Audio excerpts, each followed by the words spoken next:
10 BRS పాలనలో ధర్మారం మండల కేంద్రంలో షాపింగ్ కోసం వెళ్లే వారికి సరైన పబ్లిక్ టాయిలెట్స్ కూడా నిర్మించని దౌర్భాగ్య స్థితిలో కొప్పుల ఈశ్వర్ పాలన కొనసాగించారని ప్రభుత్వ విప్ అడ్లూరి లక్ష్మణ్ కుమార్ విమర్శించారు. పెద్దపల్లి జిల్లా ధర్మారం మండల కేంద్రంలోని ఓ ప్రైవేట్ ఫంక్షన్ హాల్లో ధర్మారం వాణిజ్య వర్తక సంఘ సభ్యుల ఆత్మీయ సమావేశాన్ని ఏర్పాటు చేయగా ఈ కార్యక్రమానికి ముఖ్య అతిథిగా ప్రభుత్వ విప్ అడ్లూరి లక్ష్మణ్ కుమార్ హాజరయ్యారు. సమావేశానికి వచ్చిన ఆయనను పలువురు వ్యాపారస్తులు శాలువాతో సత్కరించారు.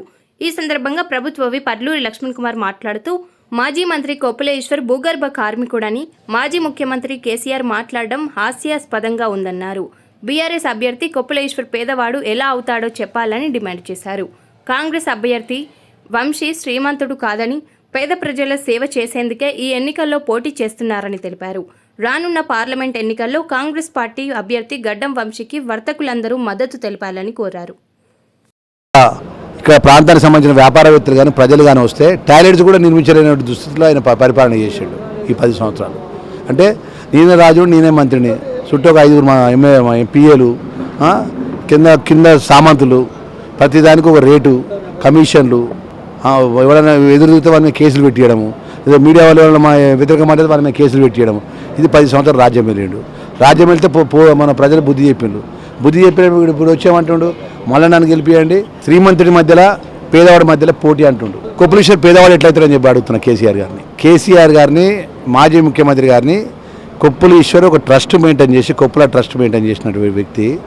ఆయన 2004 ఉన్న ఆస్తులు 2023 ఉన్నటువంటి ఆస్తులు కానీ, ఆయన హైదరాబాద్లో విల్లాని కానీ, గోదావరిలో ల్యాండ్ కానీ, ఇక్కడ ఉన్నటువంటి ఏదైతే ధర్మారంలో బొమ్మిడిపేట శివార్లో భూములు కానీ, కరీంనగర్లో భూములు కానీ, ఇవన్నీ ఇక్కడికి వెళ్ళి వచ్చినాయి. ఆయన పేదవాడు ఎట్లయితాడు?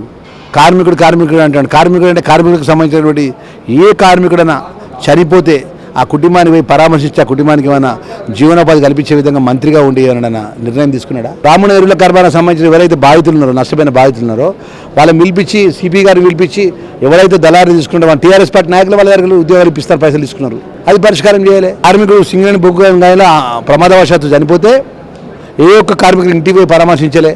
ఇంతగానే ఏం కావాలి చెప్పాలంటే ఇంకొక గంట చెప్తా నేను ఆయన చేసే పాపాలు. లోపల ఒక ఈశ్వరుడు ఉంటాడు, బయట ఒక ఈశ్వరుడు ఉంటాడు. మరి ఆయన మాట్లాడతాడంటే నేను ఆ గర్భ శ్రీమంతుని కాదు, పేదోడిని. శ్రీమంతుడు వంశీ శ్రీమంతుడు కాదు, వంశీ యువనాయకుడు. ప్రజలకు సేవ చేద్దామని వచ్చాడు. ఆయన పైసలు సంపాదించుకుందామనో లేదా 10 అడ్డం పెట్టుకొని ఇంకే చేద్దామని వంశీ ఎంపీ అభ్యర్థిగా రాలే. ఇలా మాట్లాడితే కొప్పుల ఈశ్వర్ ఏది పడుతుందో మాట్లాడతాడు. ఇంకొకరిగా ఆయన గోమాస శ్రీనివాస బీజేపీ అభ్యర్థి ఎక్కడ తెలియదు.